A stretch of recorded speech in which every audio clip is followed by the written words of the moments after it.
Doctor के पास जब हम जाएँ तो बहुत लंबी लंबी लाइनें होती हैं, बच्चे भी साथ होते हैं और फिर बच्चे बहुत तंग कर रहे होते हैं और माँ बाप को समझ नहीं आती है वो क्या करें। फिर कभी बच्चे को डॉक्टर से डराया जा रहा होता है, कभी माँ को डरा रही होती है बच्चे को कि चुप करके बैठ जाओ, टीका लग जाएगा, ये हो जाएगा, वो हो जाएगा। क्योंकि ऑलरेडी हमें ये बात पता है, ठीक है, हमें कौन, कि हम जो इस चैनल पे रहते हैं,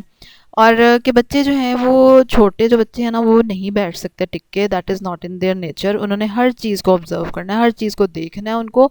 क्योंकि उनकी ये लर्निंग स्टेज चल रही है, उन्होंने सीखना ही सीखना है, आपसे पूछ के नहीं उन्होंने सीखना कुछ भी। हालांकि हमें लगता है कि हम जो सिखाएंगे ना वही हमारा बच्चा सीखेगा, नहीं ऐसा नहीं है, बच्चा माहौल से सीख रहा होता है, जिधर आप ले जाओगे उसने उसको उसी चीज़ को ऑब्जर्व करना शुरू कर देना है। तो उसमें बच्चे का कसूर नहीं होता, लेकिन हम परेशान हो जाते हैं इंतहाई ज़्यादा, और हम इतनी धमकियाँ बच्चे को देते हैं कि बच्चा ना बेचारा सोचता है कि ये क्या हो रहा है मेरे साथ। ठीक है, सोचना क्या, खैर बच्चे को वाकई समझ नहीं आता कि व्हाट इज़ दिस हैपनिंग, लेकिन उसकी वजह से ना हम बच्चे के दिल में डर और खौफ डाल देते हैं अजीब किस्म का, और ये डर खौफ ना फिर सारी उम्र उसकी जान नहीं छूटती इससे, कि जब तक वो खुद रियलाइज़ ना करे कि मैं डरता क्यों। आपने नोटिस किया होगा कि आप भी जब कोई काम करने लगते हैं, कोई नया काम, कोई डिफरेंट काम, या इवन काम मतलब नया ना भी हो, तो हमें ना थोड़ा सा खौफ महसूस होता है, डर लगता है कि पता नहीं क्या होगा। तो ये डर कहाँ से आ जाता है? ये डर वही बचपन के डर हैं जो आपके दिलों में डाले गए हुए हैं। ठीक है, आप अपने इर्द गिर्द देखें, आप अपने आप को ऑब्जर्व कर सकते हैं, आप अपने देख सकते हैं स्पाउस में ये चीज़ के मतलब खौफ अजीब सा है जी, ये नहीं करना, ऐसे हो जाएगा।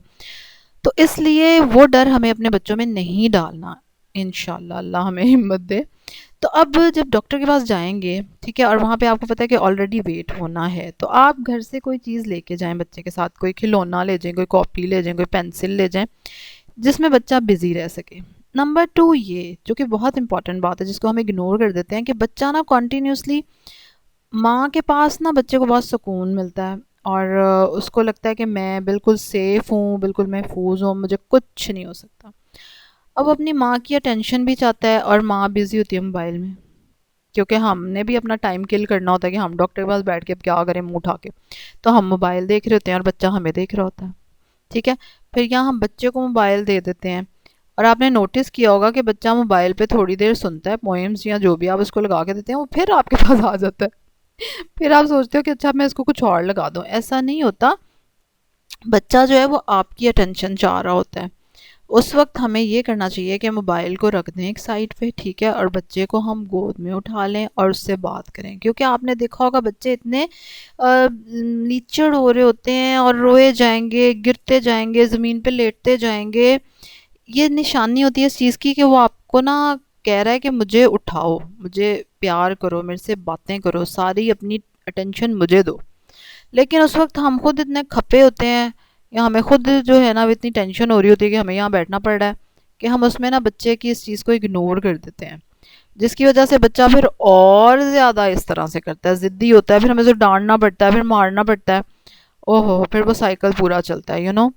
तो उस टाइम इस चीज़ को रोकने के लिए, प्रिवेंट करने के लिए, शुरू में ही आप उस बच्चे को गोद में उठा लें जो रो रहा है, मोबाइल अपना साइड पर रख दें। ठीक है, गोद में उठाएं, उसको प्यार करें, उससे बात करें, उसका ध्यान बटाएं। उससे वो बच्चा काफ़ी हद तक नॉर्मल और रिलैक्स हो जाएगा। उसके बाद वो आपके पास आराम से बैठ के खेल भी सकता है किसी टॉय के साथ। लेकिन जैसे ही बच्चा ऐसे करना शुरू होना, इसका हल ये नहीं है कि उसको डांटा जाए या उसको कहा जाए कि अभी डॉक्टर आके तुम्हें इंजेक्शन लगा देगा, चुप करके बैठ जाओ। ठीक है, फिर उसमें जो ज़्यादा हाइपर बच्चे होते हैं ना, वो फिर आपको पता है वो ज़्यादा ही ज़िद करते हैं, और फिर वो चीज़ें भी फेंकते हैं और इधर जा, आगे भाग दौड़ इस तरह मचाते हैं, है ना। फिर हम और शर्मिंदा हो रहे होते हैं, लोग भी कह रहे होते हैं जी इनका बच्चा देखो क्या कर रहा है। तो इन सब चीज़ों को शुरू में ही स्टॉप करने के लिए यही आपने करना है जो मैंने आपको बताया, कि आपने उसको गोद में उठा लेना और प्यार करना है, यही वो आपसे मांग रहा है। लेकिन क्योंकि वो छोटा है तो वो मुंह से कह नहीं सकता, उसको पता नहीं है कि मैं ये कहूँ अपने पेरेंट्स से कि मैं मतलब मुझे प्यार करें आप, मुझे डर लग रहा है, या मैं खौफ महसूस कर रहा हूँ, या मुझे ये अनकंफर्टेबल इन्वायरमेंट लग रहा है, या मैं बोर हो रहा हूँ, मतलब वो कुछ भी नहीं कह सकता ना वर्बली, वो उसको पता ही नहीं कि मैं क्या कहूँ। तो आपने इसको इस स्टेज पे इस चीज़ को क्या करना है, महसूस करना है ये चीज़, कि मेरा बच्चा जो है ना इस वक्त बहुत सेंसिटिव हो रहा है, और वो इन्वायरमेंट उसको नहीं ठीक लग रहा, और वो डर रहा है, और उसके इस खौफ में मैंने उसको तन्हा नहीं छोड़ना, या मज़ीद नहीं डांटना, या मज़ीद नहीं डराना। आप सोचें कि साइकोलॉजिकली बच्चे के लिए ये कितनी डैमेजिंग चीज़ है कि एक तो बच्चा डर रहा है, ऊपर से और उसको डराया जाए। आप अपने बारे में सोचें कि आप एक चीज़ से डर रहे हो, फिर आपको और उस चीज़ के बारे में डराया जाए, उससे ज़्यादा खौफनाक सिचुएशन में डाला जाए, तो आपका क्या हाल होगा। लेकिन हम बच्चों के साथ ये सब कुछ आराम से करते हैं क्योंकि हमें नहीं पता होता ना, हमें पता ही नहीं होता, हम खुद मतलब यू you नो know, तो इसलिए आपने इस चीज़ को अंडरस्टैंड करना है कि जब भी आपका बच्चा इस तरह से बिहेव कर रहा है ना, तो it means there is something wrong, और आपके बच्चे को आपकी ज़रूरत है उस वक्त उसको सेफ़ फील कराना है। अपने बच्चे को आपने गोद में उठाना है फ़ौरन से, उसको अपने साथ लगाना है, उसको प्यार करना है और उससे बात करनी है और उसको उससे लाड करने हैं, उसका मूड अच्छा ऑटोमेटिकली हो जाएगा। ठीक है। और ये टेंशन बच्चे को कितनी के देर चाहिए, मतलब जब वो छोटा तभी वो आपसे ये टेंशन मांग रहा है ना, उस वक्त ये तवज्जो ना देना बच्चे के साथ बड़ा जुल्म है। और मतलब हम ये तवज्जो जब नहीं देते तो हम बहुत ही मतलब मुझे लगता है कि बेवकूफ़ी का मुजाहरा करते हैं कि एक बच्चे की नीड्स हम पूरी नहीं कर रहे। जैसे होता है ना कि बच्चे को भूख लगी है और माँ उसको ना दे खाना, तो सोचो कि क्या हो, कहीं ले कैसी माँ है, इसको पता नहीं चल रहा। तो ये भी वही हिसाब होता है कि बच्चे की नीड है, ये उसकी ज़रूरत है कि उसको प्यार किया जाए, उस वक्त उसको उठाया जाए गोद में। लेकिन क्योंकि हमें बस भूख का पता है, बाकी चीज़ों का नहीं पता, हमें बस बच्चे को भूख लगे खिला दो उसको, बाकी उसकी इमोशनल नीड्स क्या हैं। एज अ मुआशरा खैर यहाँ पे इमोशनल नीड्स की तो कोई बात ही नहीं होती, बस खाने पीने में ही ध्यान है, उस खाने को इम्पोर्टेंट समझा जाता है, बस जी खा लो और ज़िंदा रहो और परेशान रहो, टेंशन में रहो। तो इसलिए उन नीड्स की तरफ हमारा ध्यान जाता ही नहीं है।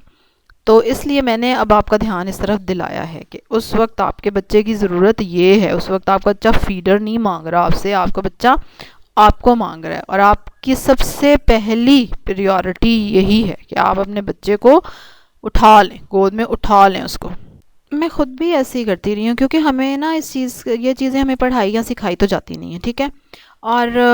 जब आप पढ़ते हैं, फिर जब आपका ध्यान ऐसी चीज़ों में होता है, फिर ये आपको पता चलता है। जब आप दूसरी माँ को देखते हैं तब आपको ज़्यादा फील होता है कि हाय ये क्या कर रही है, फिर आपको याद आता है कि मैं भी ऐसे ही करती हूँ